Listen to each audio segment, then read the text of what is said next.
Hey, how's it going, everybody? And welcome back to Income Views. If you're new to the podcast, remember to leave a like, subscribe, and hit the notification bell for more. Today, we're going to be talking all about a potential crash and how Warren Buffett has been preparing for it. He's definitely been preparing for a crash, absolutely. What he did initially earlier on this year was he, of course, famously sold a lot of his Apple shares, a bunch of them. And even more recently than that, just in the past couple of days, he sold a tremendous chunk of Bank of America stock, which was about $1 billion with a capital B. Okay? Buffett is preparing for a crash. As you know, as I'm sure, hopefully you know, if you have been following Warren Buffett for a while and also my channel, then I've talked a lot about how Warren Buffett has said to keep the stock until Judgment Day if it's a great stock, if it's a great company, then the best stocks to always invest in are the ones that you keep now until Judgment Day. And that same goes for Charlie Munger, the same goes for Peter Lynch. Pretty much the same rules apply across the board for everybody as well. And he said the only reason why, or not the only reason, but one of the biggest reasons why to take your money out of a particular company is to invest in a better company, to invest in a better opportunity. Not just any sort of company, but a better opportunity, that kind of, you can kind of lump in anything with that, new business or whatever. So Buffett has said this, and Buffett, what he has done is extremely significant. To sell Bank of America the way that he did is really significant, and it's something that needs to be talked about. And the way that he has gone about it is quite interesting, and it's something that I understand why he has done these particular things. So if you take a look at Warren Buffett and you take a look at Bank of America, BAC, Bank of America, follow along with me. If you invested, okay, like $3.95 for one single share back in 2009 with the financial crisis, or $14.11 back just in 2016, right now the company is worth per share $40.75.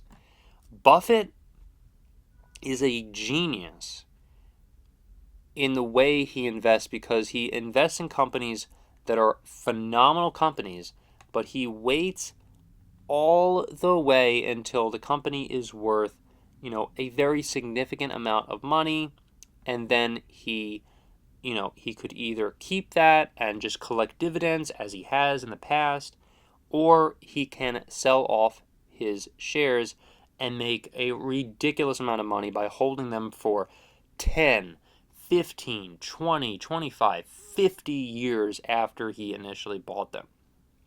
The reason why he's holding Coke, because there's no reason to sell. Coca-Cola hasn't been doing the best. It hasn't been doing the best in terms of in terms of growth over the past maybe 10 years as compared to Amazon or as compared to Apple. But the thing is that when he initially invested in Coca-Cola, then he only invested in, let's just say, $3 or something per share, I believe. I checked this a long time ago. But let's just say it was $3. The dividend that Coca-Cola is paying now is 49 cents per one single share. And they have been, having some sort of growth since 1984. As it says here on Google. I mean, it's just...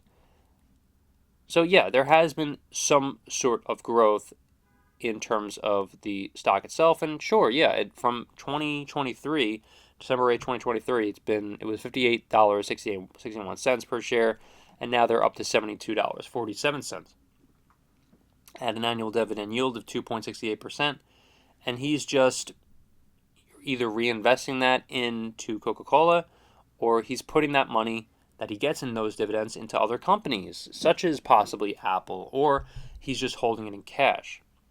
And that's that's the point I wanted to get to. If you've been watching so far, I certainly hope you have, because the way that Warren Buffett is preparing for a downturn or a crash in the economy is because the way you do it is you just sell off the shares that you have, if you really do believe, like possibly like a Warren Buffett, to prepare for an economic downturn.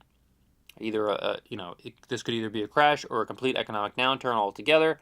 Then what he wants to do is to hold cash and then invest it into, either possibly, again, into Bank of America potentially, if it goes down to like $9 per share or something, instead of what it is now at like $41.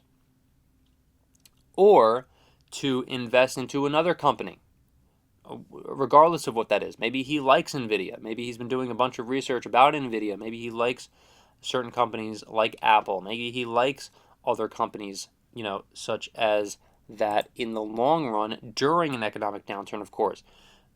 I wouldn't say, for him personally, that he's going to invest anything in the short term, at least a big investment like that in Bank of America.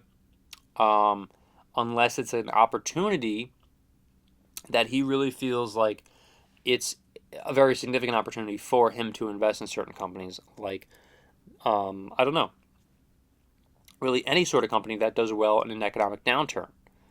And there actually have been companies, believe it or not, that do very well during economic downturn. So it really just depends on what company that is.